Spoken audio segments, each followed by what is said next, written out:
Good evening, I'm Adrian Arsenault. Tonight, could that deadly rampage in Nova Scotia have been prevented? The gunman's former neighbor speaks out.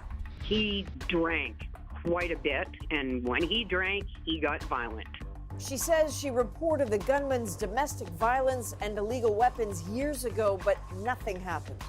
I'm Andrew Chang. Also tonight, a CBC News exclusive, what the first phase of Ontario's reopening will look like. From retail stores to surgeries and camping in time for the long weekend. We have the details ahead of tomorrow's announcement. Have you been infected with COVID-19 and not realized it? In some ways, I would call it a game changer. The antibody test just approved in Canada that could help map the spread. And working from home permanently? I can do this, and now I'd like to be able to have more flexibility. Companies already making post-pandemic plans that could see offices empty. This is The National.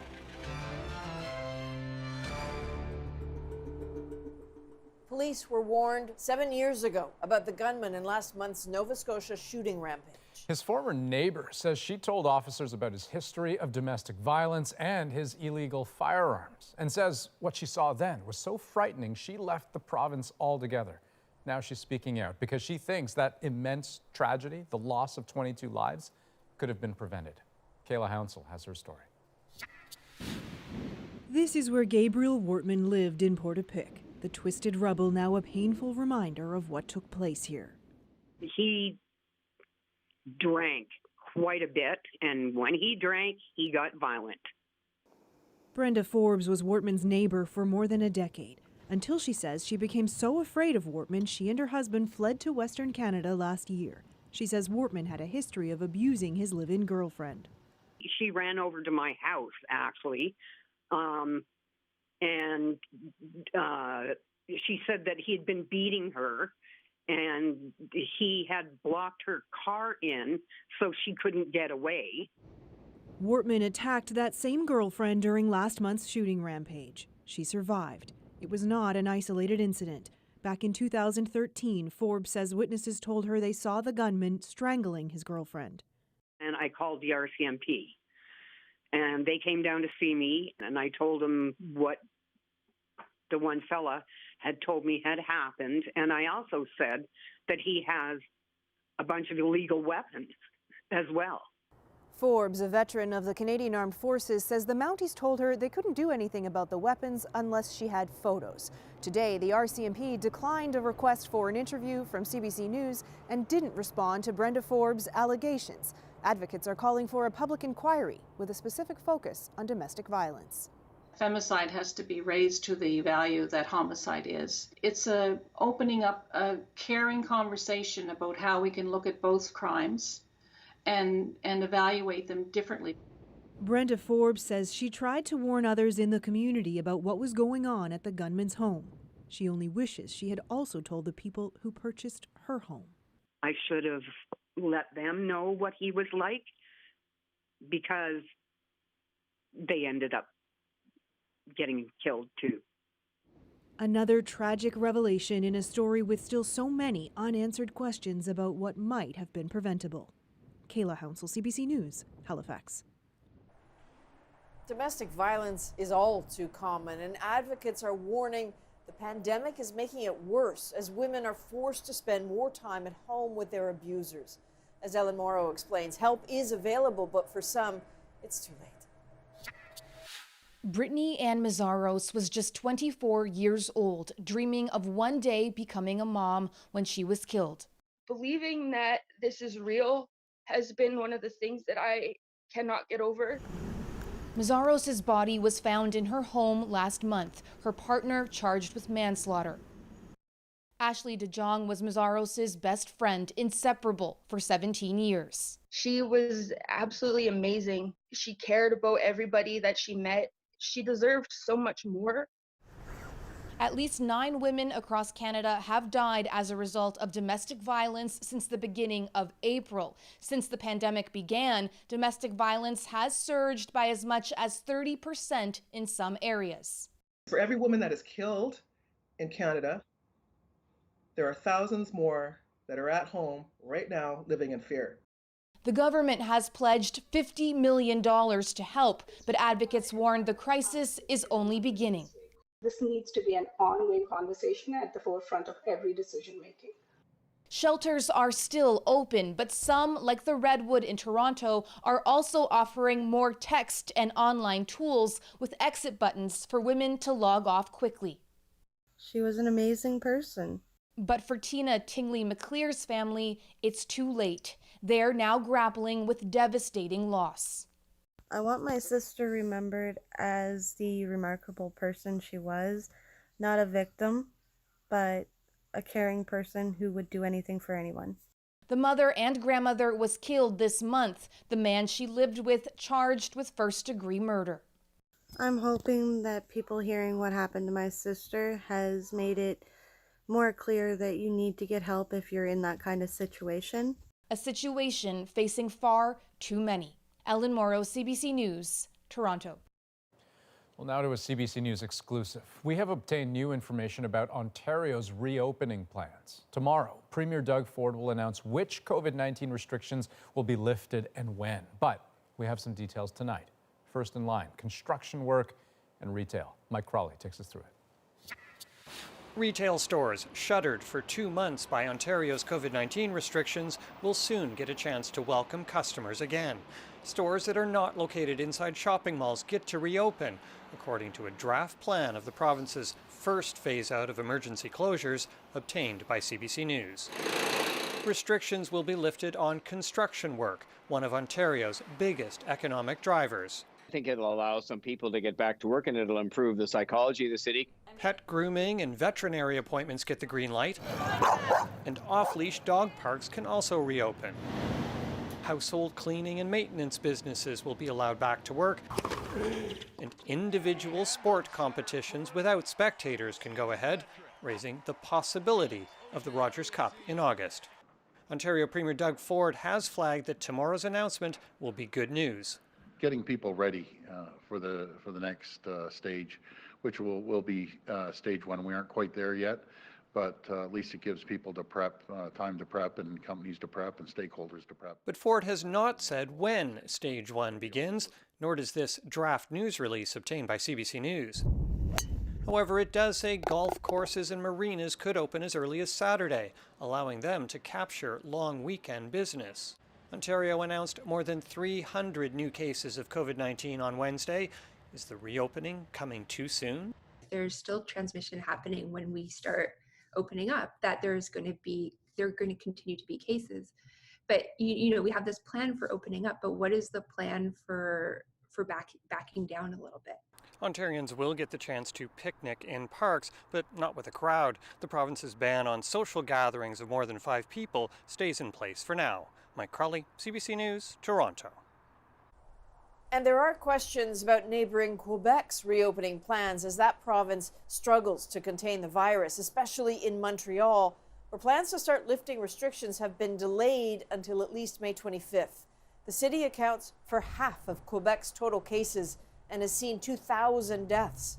Alison Northcott looks at Montreal's struggle to track the roots of its own crisis in hopes of getting it under control.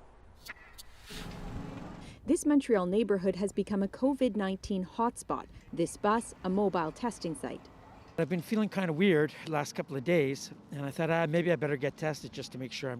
Most of Montreal's 20,000 cases have been in long-term care or seniors' homes, about 20% of them among healthcare workers. Health officials are stepping up testing over fears about community transmission in some neighborhoods. We have so many people who are eligible to be tested, who have not been tested, and who are really worried. This city councillor is not the only one who says more testing should have happened in this borough sooner. My concern was the delay, the lag in the response. Tiffany Callender runs an organization in the densely populated borough of Côte-des-Neiges, Notre-Dame-de-Grâce, home to a number of essential workers, including healthcare workers. Those individuals became essential workers at the inception of this pandemic. So that means that they go to work and they come home to their neighborhoods, and they're risking, obviously, being infected by the virus. She says communities like hers need more testing, more masks, and more information around who is infected. All of this is key as Montreal deals with the domino effect that started with long-term care homes. Of course, Montreal is a big city with a density of the population that you don't see elsewhere in Quebec. But I think the fire caught in the nursing homes and the CHSLD, and it triggered a series of chain events. Premier Legault says testing was supposed to hit 14,000 people a day by now. Unfortunately, we didn't deliver. We are now at 9,000, so I'm not happy. Legault's plan was to reopen the city in just under 2 weeks, but he repeated again today that won't happen unless the situation improves. Alison Northcott, CBC News, Montreal. And a sad milestone during what's normally a week intended to honor some of Canada's frontline healthcare workers. COVID-19 has claimed its first registered nurse in this country. Joanna Remiliotis looks into how Brian Beattie's story fits into the pandemic's lethal pattern. As the shock settles, the tributes begin. A memorial outside the long-term care home where Brian Beattie worked. And inside, a salute from the staff. She was always fun and always smiling. He had a special connection with a lot of the residents that were up at night, and he would sit with them and make them sandwiches. Beattie is believed to be the first registered nurse in Canada to succumb to COVID-19. His family says he considered the residents he cared for as his second family and was a happy soul who loved spending time with his dogs.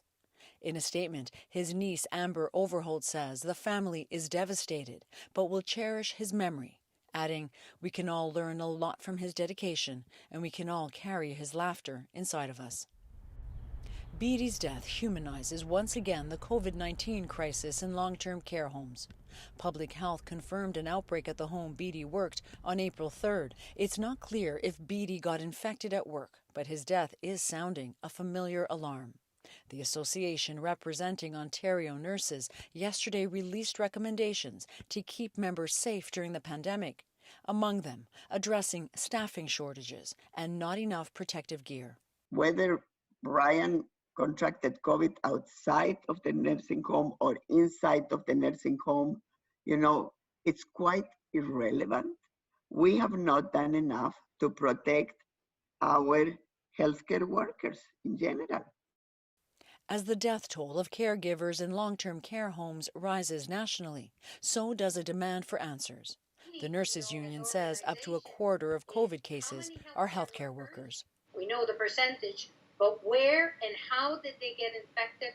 What's their health status? And what can we do to help the families and their co-workers in these times of crisis? As for Beattie, his death came on International Nurses Day and is now a sad ode to the front lines. Joanna Remiliotis, CBC News, Toronto. At least 39 employees with the Canada Food Inspection Agency have tested positive for COVID-19. According to their union, more than half of those infected are in Alberta, with most having worked at the Cargill meat plant, the site of Canada's largest single outbreak linked to more than 1,500 cases. Earlier this month, the union called for the closure of the 3 Alberta plants that have outbreaks. Meat processing operations must have CFIA inspectors on site in order to operate. A new national project is now underway to learn more about how the virus spreads. Health Canada has just approved a new test. It doesn't tell you if you currently have COVID-19. It's intended to see if you've ever been infected with it.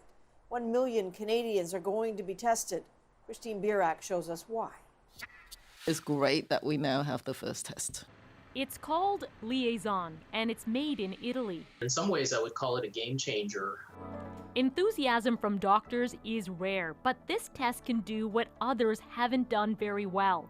It can detect specific antibodies for the virus that causes COVID-19. We'll get a sense of what proportion of our population has actually had it, and that'll be very useful from a planning point of view. Researchers estimate about half of those infected with this coronavirus aren't showing symptoms of COVID-19. Knowing someone was infected can reveal patterns of how this virus is being spread. But scientists say there's a lot that antibody tests can't show us. So it really says that you've got antibodies against the virus, you've been exposed. It doesn't tell you whether you still have virus.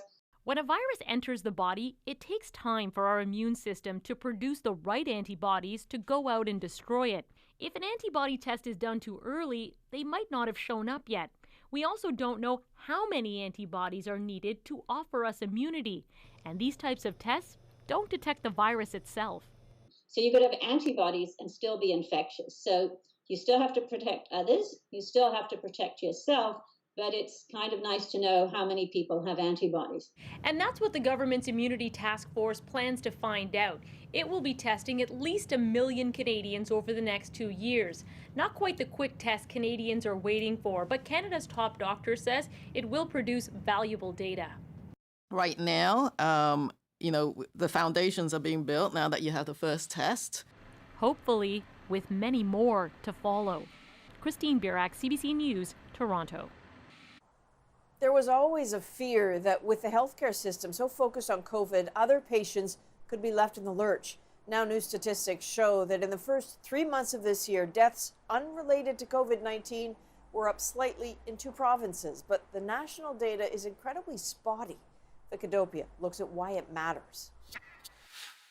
Chris Walcroft was supposed to get routine day surgery in mid-March, an implant to prep him for kidney dialysis, but it was canceled due to the outbreak. Last month, he died. Once he got dialysis, he could have been with us for another 6 months, a year, 5, 10 years. We don't know. I don't think Chris was the only one this has happened to. It's a question new statistics try to answer, whether more people are dying in hospitals or in their homes beyond the deaths attributed to COVID.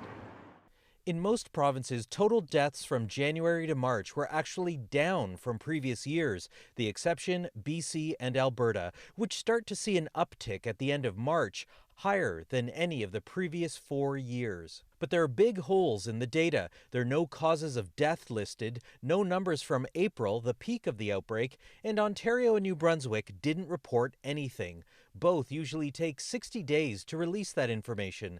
Ontario's chief coroner acknowledges a lot of data collection is still done on paper. So they absolutely do the process. So ultimately, we do have a full understanding of deaths in Ontario. It takes longer based upon the paper-based process. In places like the UK, epidemiologists use real-time death data to alert them to important trends, such as people who died from COVID-like symptoms but weren't counted, or patients who had surgeries or treatments postponed and died. But we didn't get our act right, quite frankly. This epidemiologist says critical lessons from SARS should have been learned. Federal and provincial data systems for emergencies need to be absolutely first rate and real time. And we haven't done that. The full consequences of COVID-19 still not known. Vicadopia, CBC News, Toronto. Well, the federal government says it's not currently thinking about raising taxes to pay for COVID-19 relief measures. Earlier tonight, on a CBC News virtual town hall, Finance Minister Bill Morneau acknowledged challenges are coming, but that raising taxes isn't part of the equation, at least not for now. The best way we can come out of this afterwards is if we have a strong economy, if we can actually afford, if we can grow the economy so that we can actually deal with the challenge that we're going to face in getting to a restart. That will be the most important thing. Right. We're not thinking about raising taxes. What we're thinking about is preserving our economy for the future. Just so I can make that really clear to Canadians, so there would be no increase to the GST, for instance. That's not on the table. I know that people will ask questions like, Sure. give me the details of what's going to happen in 2022. Well, you know, that would be very presumptuous for me to tell you that. Morneau's comments come as Canada's budget watchdog warns the federal debt could hit $1 trillion within the fiscal year. I have spoken with President Trump a number of times over the past weeks. Conversations are ongoing, are constructive or productive.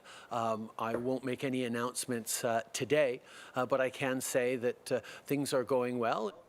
The Prime Minister hinting that he's in no rush to reopen the U.S. border as the current agreement with the U.S. is set to expire next week. Crossings have been limited to commercial trade and essential travel since March, and some provinces, including Ontario and British Columbia, have asked that the border remain closed until health authorities give the go-ahead. Now, overseas, England has begun a gradual reopening despite having the worst death toll in Europe. And as Margaret Evans found out, that decision to move forward is being met with trepidation on the streets of London. Britain's first tentative steps out of lockdown. The path still a little bit murky. at least according to critics. The government accused of delivering mixed messages. The stay-home mantra here was changed for stay alert by the British Prime Minister Boris Johnson on Sunday. He urged people who couldn't work from home to return to work, but to avoid public transportation. Prime Minister. In Parliament today, he insisted the plan is clear. They can see that everybody is still required to obey the social distancing laws. But these were the scenes on some London tube lines this morning. Many commuters saying there's no choice. Some people are really conscious about keeping their distance, our 2 meters, and other people just aren't really. Real estate agencies can now open up, even organize viewings, and moving companies can also get back in business.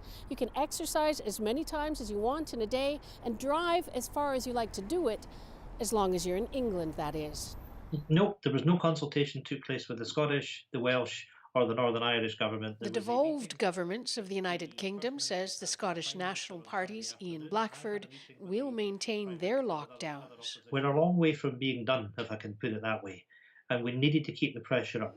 Some experts say easing the lockdown before a proper test and trace system is functioning to help inform the government's return to work policies is simply a mistake. The science would say that several more weeks of lockdown was probably required before it would be safe to send people back to work.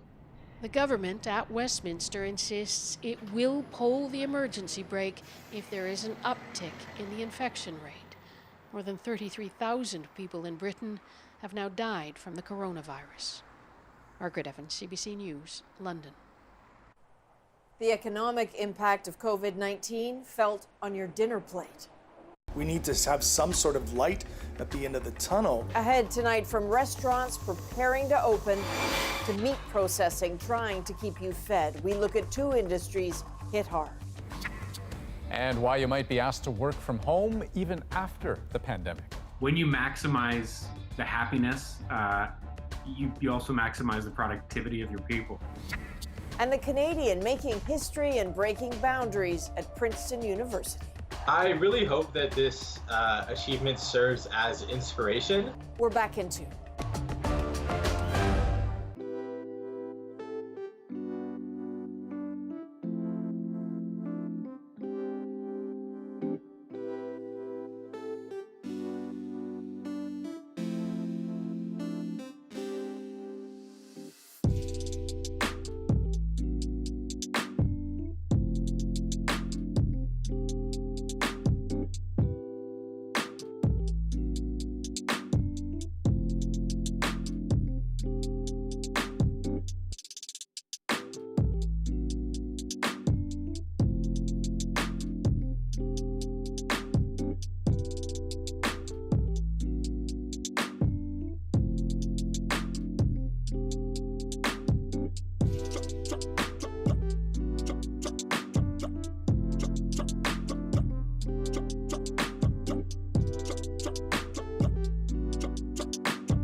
The Canadian warship involved in last month's Cyclone helicopter crash is on its way back to join the NATO fleet in the Mediterranean. 6 crew members were killed when that helicopter went down. Now, as Marie Brewster reports, some are raising concerns about the Cyclone's flight control system. The Cyclone, An ultra-modern maritime helicopter where the pulleys and wires of old are replaced with computers. 3 of them, in fact. A computer, a backup, and a backup to the backup. In 2017, a software glitch during a training mission off Nova Scotia prompted the Air Force to ground the Cyclones for 9 weeks. A highly publicized incident. What was not made clear at the time, defense sources say, is that the software glitch momentarily took down all 3 flight control computers. The pilot recovered from a sudden drop in altitude and landed safely. And an expert believes that glitch should be the focus of attention for investigators looking at last month's deadly crash off Greece. The helicopter in the Ionian Sea was moving quickly and close to the surface of the ocean. And that proximity to the surface means that if something went wrong, that the pilot would have had no time to react. Defense sources have told CBC News the Cyclone was setting up for a high-speed, low-level photo pass of HMCS Fredericton when the crash happened. I don't have any concerns about the helicopter. It's performed terrifically. In the immediate aftermath of the deadly Ionian Sea crash, the country's top military commander gave his maritime helicopters an almost unqualified endorsement. It's a powerful helicopter with fantastic sensing capability, and it's about to go through a second block of upgrades to integrate that sensing capability. And it is those upgrades that could prove to be crucial. It's during that process that the glitch in the flight control software was supposed to be addressed. D&D says its investigation is still ongoing, and it will not speculate on the cause of the crash. Murray Brewster, CBC News, Ottawa. At least 24 people are dead after a shooting attack on a hospital maternity ward in Kabul. The attack was so brutal, the victims so helpless, it's been met with outrage inside Afghanistan and around the world. And as Katie Simpson tells us, it has also decimated hopes for peace. These babies will never grow to know their mothers. Only hours old, they are the survivors of an attack so horrific, it's shattered a nation accustomed to brazen acts of violence. Gunfire sent witnesses running after attackers dressed as police and doctors stormed the maternity ward of a hospital run by Médecins Sans Frontières. The attackers were shooting at anyone without reason, this witness says. Survivors describe hiding under beds as it took police hours to subdue the suspects. Newborns were swaddled and handed to soldiers, though not all made it out. Adding to the country's misery, another attack the same day, this one targeting hundreds of mourners at a funeral. I was shocked and appalled to hear of the attack on an MSF hospital in Afghanistan. No one is taking responsibility. The Taliban denies any involvement, but that's who the Afghan government is blaming. It's part of the reason why the president ordered his troops to resume operations targeting the militant group. I think we all feel deflated right now. 2 months ago, the U.S. reached a deal with the Taliban to halt military operations so it could sit down with the Afghan government for peace talks. But there's been no break in violence. Talks are stalled. And with COVID-19 shutting down much of the country, it seems new priorities are emerging. We call upon the international community to re-engage the government of Afghanistan, the Taliban, to try to bring them back to the negotiating table. U.S. Secretary of State Mike Pompeo called the attack an act of sheer evil, while noting the Taliban has denied responsibility. With that, he's urging the Taliban and Afghan government to cooperate to find the perpetrators. Katie Simpson, CBC News, Washington. Next, a look at the economic devastation of COVID-19. From the restaurants where we eat to the businesses producing the food on our plates. What does the future look like for 2 industries hit hard? And our senior business correspondent will be in to take your financial questions, including a biggie right here. How will all this bailout money affect our country's future? Free money isn't actually free. Big pandemic question after this.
My name is Craig Konechny. In 2016, my wife Jen and I bought Bean Trees Cafe in Cold Lake, Alberta.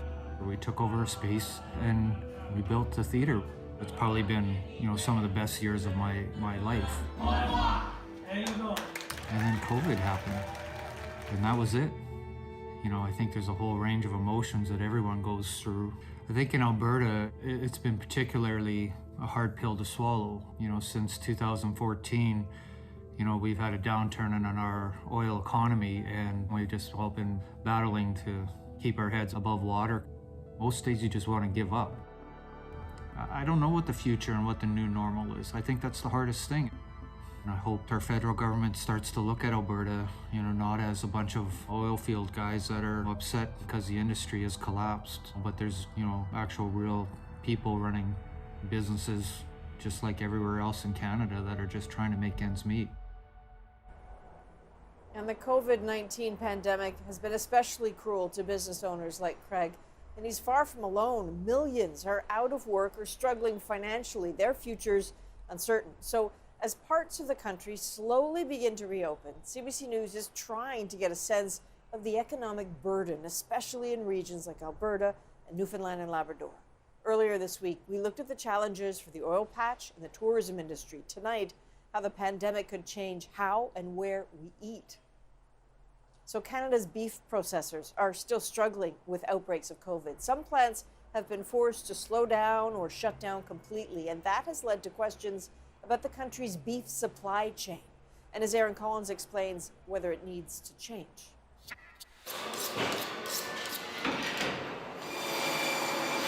This is the pointy end of the beef business. About 200 head of cattle a week are turned into burgers and steaks here, a tiny fraction of the nearly 50,000 animals a week Alberta's two big processors handle. That's a badge of honor for the rancher that runs this small facility. I like to always say is, don't know where your beef comes from, but know who it comes from. Well, that's not possible at those big beef plants that process about 3/4 of Canada's beef. Those facilities slowed due to a COVID-19 outbreak among workers, a big problem for Canada's centralized beef supply chain. When we're so reliant on two big packers to do what they do, there literally is not an option to fill that void. The long-term answer for some more small-scale plants to pick up the slack. But not everyone agrees. About 4,000 head of cattle wait in pens at this feedlot. Many are destined for Cargill's nearby meatpacking plant. But the massive COVID-19 outbreak slowed processing there and stranded hundreds of animals here.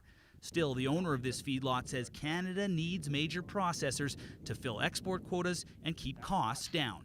There's not a lot of profit there. It's a very small, low-margin business. We can't afford any more costs, and I don't think you want to pay more for a steak.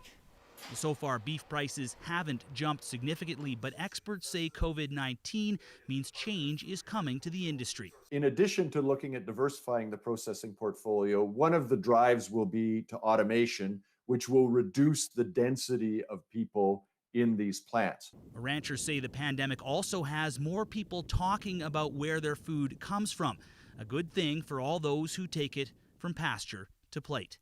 Aaron Collins, CBC News, Picture Butte, Alberta.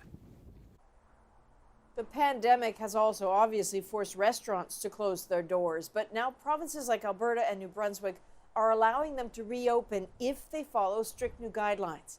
Eli Glasner looks at why reopening isn't all good news. This is what getting ready to reopen in Alberta looks like.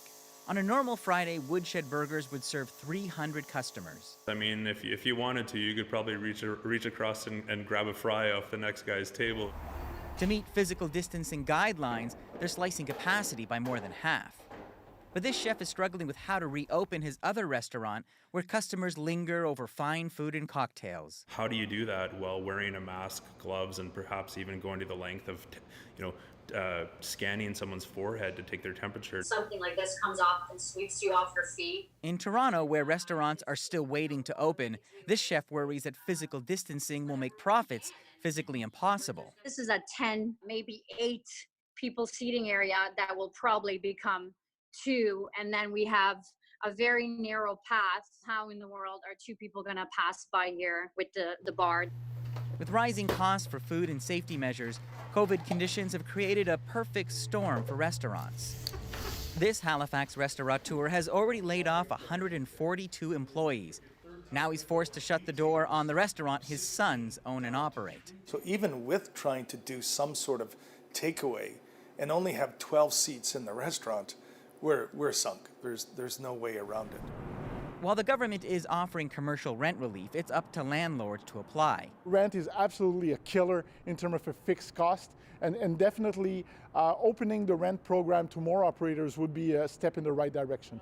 Restaurants Canada is calling for more rent and wage subsidies to help restaurants restock and weather the months ahead. We need to have some sort of light at the end of the tunnel that we can look towards. There's too many restaurateurs that are already starting to throw in the towel now because there is nothing at the end.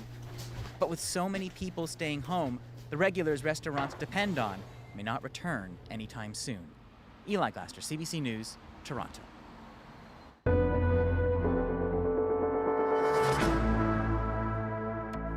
So it is a hard road ahead and an uncertain one. So tonight we are taking your questions all about money and the economy. On deck to answer them, our senior business correspondent, Peter Armstrong. Hello to you, Peter, and let's get started. This first question made news recently. I heard seniors are getting OAS and GIS top-ups. How and when?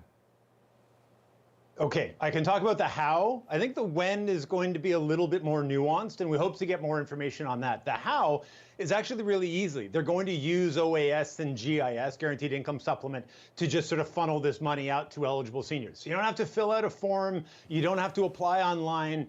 If you qualify, you'll get that money. At Old Age Security, you're eligible for this sort of one-time tax-free payment of $300. And if you're eligible for the Guaranteed Income Supplement, it's an extra $200. So all told, it's $500 per eligible senior that you don't have to do anything for. It'll just come straight into you.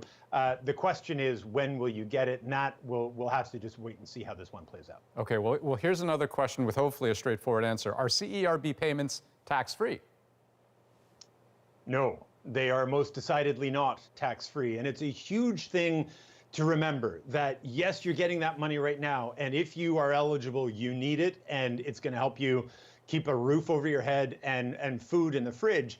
But remember, there is going to be some clawback on that. Now, you have to sort of factor it in. How much will this impact your year of income, and where will you land in terms of taxes? But it is not tax-free. And it's something that households and I think both businesses and policymakers are going to have to plan for, that in these months to come, there will be a sort of second wave of economic hit here. And part of it will be, looking at people realizing, oh man, I owe taxes on all that money that I got, and I'm going to have to factor that in too. Right, but and so this is interesting. When you talk about a second wave, that kind of rolls into our next question, which is, how will all this bailout money affect our country's future? Free money isn't actually free. And of course, just a few moments ago, we heard from the finance minister, Bill Morneau, seeming to suggest that in terms of, recouping the money, maybe raising taxes wouldn't be a part of the plan, but who knows, right? Yeah, the interesting thing to me that he said there was that it's not part of the plan right now. That, listen, they've got a lot on their plate right now, and they're just trying to get us through the crisis, bridge us to the other side of that. What sort of policy questions they'll be looking at, including taxes, will be on the other side. But there will be a bill, and it will have to be paid, and government finances at all levels are going to be an absolute mess. So they're going to have to get creative about figuring out how to pay for them. Not easy questions, but very helpful answers. Peter Armstrong, thanks so much. You bet. Ahead on the National, why working from home may not be a temporary thing. The big businesses already telling employees they don't ever have to come back into the office, and the big challenges that could create. And later, the Canadian named Princeton's first Black valedictorian, a historic moment in tonight's moment.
Toll on everyone, but Asian Canadians may have more to fear than the virus itself. There are reports of racist and xenophobic attacks against the community. Laura Lynch looks at several incidents in Vancouver and how police say bystanders should respond. The audio on these images has been muted by police, but what this man said on a Vancouver bus was allegedly filled with hate. The victim was just someone who was on the bus trying to stand up, be a good Samaritan for two women who were being berated with racist comments. Police say the man attacked her when she spoke up, punching her and ripping a clump of hair from her scalp. Add it to the other violent attacks on Asian Canadians. Here, a man in his 90s shoved to the ground. Or here, a woman punched in the face at a bus stop. So here in Vancouver, we have noticed a trend in an increase in hate crimes. 20 hate-related crimes against Asian Canadians reported in Vancouver this year. There were 12 in all of last year. A few days ago, dance artist Ziyang Quan was getting on her bicycle outside the Chinese Cultural Center when a man shouted at her. It was, take your bike back to where you came from. You people made this shit up in Wuhan City, and now you've brought it here to Canada. The center itself was vandalized last week, windows spray painted with anti-Asian slurs. Kwan went ahead with a performance at the center intended to provide healing and solidarity for the Asian Canadian community. But she's shaken by what's happened. I feel very vulnerable. So the day after the incident in Chinatown, I got home and I was going to take out the garbage. I saw two people there. They're probably just some nice guys. But I decided to walk around the block and wait till they had gone. In light of all this, there is the question of what bystanders should do if they see someone being attacked. Police don't want to discourage people from helping, but they suggest calling 911. Offenders could be unpredictable. We don't know if they have a weapon. We don't know if they're mentally unstable and what the suspect is thinking. And we just want people to stay safe. Ziyang Quan doesn't want to live in fear in her own country, but she worries the pandemic is spreading hate along with the virus. Laura Lynch, CBC News, Vancouver. Well, next, why you might be working from home even after the pandemic. When you maximize the happiness, you also maximize the productivity of your people. While it could make life easier for some, that flexibility could come at a cost for others. We'll look at that next.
This pandemic is driving permanent changes to the way that some people work. Twitter has announced that some of its employees can work from home forever if the arrangement suits them and their job.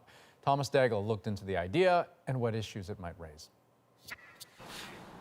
Downtowns surely won't remain ghost towns forever, but as companies consider their post-pandemic plans, employees like Tanya Zwicker are learning stay-at-home strategies for the long run. Having the children home from school and working from my living room couch, I think that there could be complete chaos around me now and I could focus. She's not alone. A new survey of Canadian office professionals suggests 60% now realize their job can be done from home. I think what you'll see is that they now say, hey, I can do this, and now I'd like to be able to have more flexibility to do it when I want to. The Bank of Montreal expects up to 80% of its staff will split working hours between the office and home. Now, Twitter has become the latest firm to tell employees telecommute indefinitely if you'd like, giving them $1,000 each to buy what they need. When you maximize the happiness, you also maximize the productivity of your people.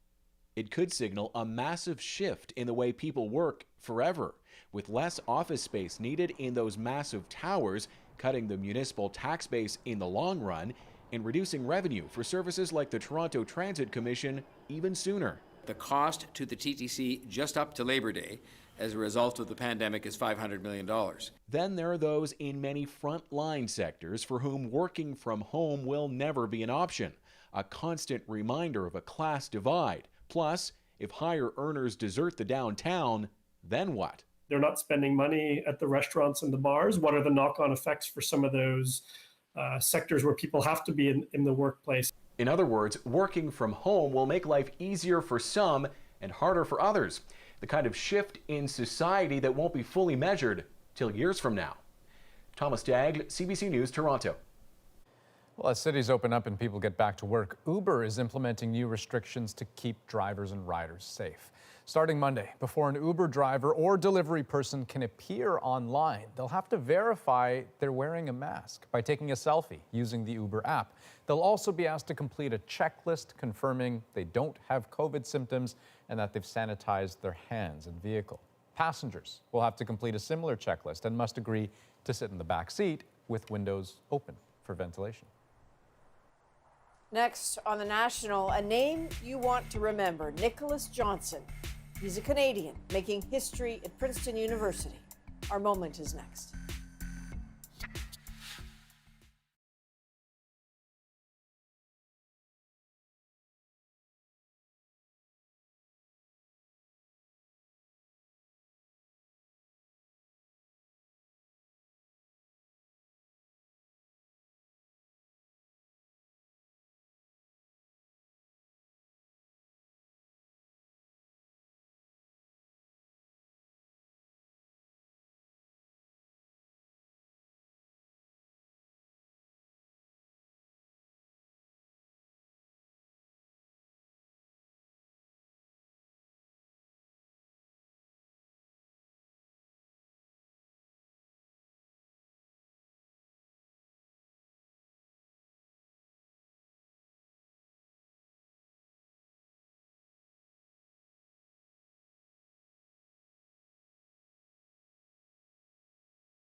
Sending you all love and light. Stay safe, stay sane, and stay positive. We are all in this together. I do hope everyone in your family is healthy and happy. We're doing the right thing. We can stay ahead of this and flatten the curve and get back to normal as soon as possible, but we all have to do our part. CBC Listen. Hear it all here. Download today. This is Nicholas Johnson. He's from Montreal, a student who's making history. So at 22, Johnson was named the first ever Black valedictorian of Princeton University, and that historic moment is our moment tonight. I really hope that this achievement serves as inspiration. If I had seen a Black valedictorian at Princeton University while I was a student, I would have felt even further motivated to commit myself to my studies. I think to all of the mentors I've had in my life, particularly those mentors who are also Black, I think of my parents, who've all really encouraged me to strive for excellence regardless of the spaces in which I'm interacting. Really significant to be a valedictorian at this time, to have the opportunity to address my entire class, albeit virtually. So I do hope that younger students who do see this have a similar response. So it's not just Canadians who are proud of him. A couple tweets have come his way. Keep using your gifts to show the next generation of young Black leaders what's possible. Senator Kamala Harris. And this one, the Princeton alum is so proud of you, Nick, from Michelle Obama. Well, yeah, which is pretty incredible to get kudos from that high up. You hear it all the time, and it's just so true. Representation matters, full stop. That's The National for this May 13th. Have a good night. Good night.